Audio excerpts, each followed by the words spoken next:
Start.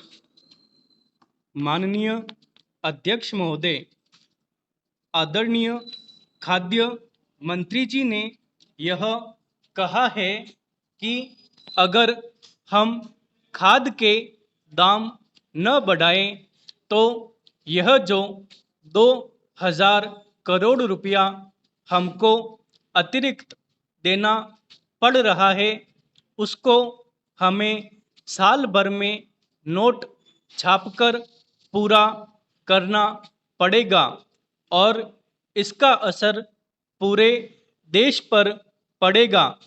मंत्री जी ने यह भी कहा है कि खरीद मूल्य तय करते समय इसका ख्याल रखा जाएगा, लेकिन जब आप खरीद मूल्य तय करेंगे तो इसका असर क्या पूरे देश पर नहीं होगा? आप चाहें तो इधर से भार डालें या उधर से, इसका असर तो गरीब जनता पर ही पड़ने वाला है। अनाज के दाम भी आप बढ़ाएंगे तो भी जनता पर ही उसका बोझ डाला जाएगा।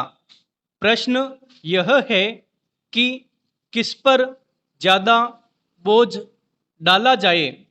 इस देश की 80% जनता गांवों में रहती है और खेती उनका मुख्य उद्योग है। शहर के लोग बरसात में जब आराम से घर में बैठे रहते हैं तो किसान धोती लपेटकर खेतों की ओर दौड़ता है। मंत्री जी ने किसानों पर ज़्यादा बोझ डाला है और पूंजीपतियों पर कम। उनकी सहानुभूति किसानों के साथ कम है, मिल मालिकों के साथ ज़्यादा है। आपने डीजल का दाम 1.5 गुना कर दिया। खेतों को सींचने के लिए किसान को बिजली नहीं मिलती है। फसल तैयार हो जाती है तो उसमें से अनाज निकालने के लिए भी किसान को बिजली नहीं मिलती है। उसके लिए भी उसे डीजल चाहिए। उसके लिए जीवन की जो आवश्यक वस्तुएं हैं, खेती बाड़ी के औजार हैं, उनकी भी कीमतें बढ़ा दी गई है।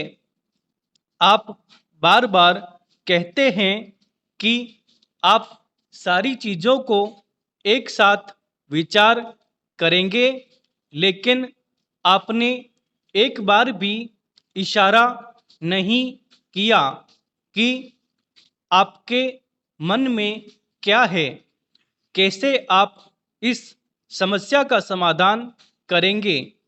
इस पर प्रकाश डालिए।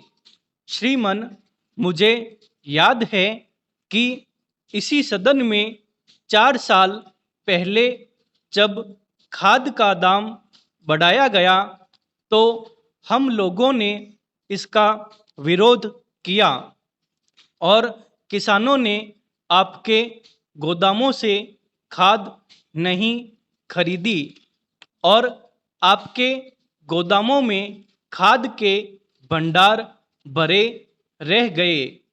फलस्वरूप सरकार को 3 महीने के अंदर ही खाद के दाम घटाने पड़े।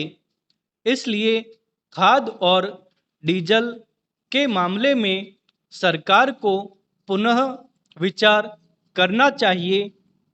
इसके अतिरिक्त आप यह भी देखें कि किसान की खेती में कुल कितने प्रतिशत डीजल की खपत होती है।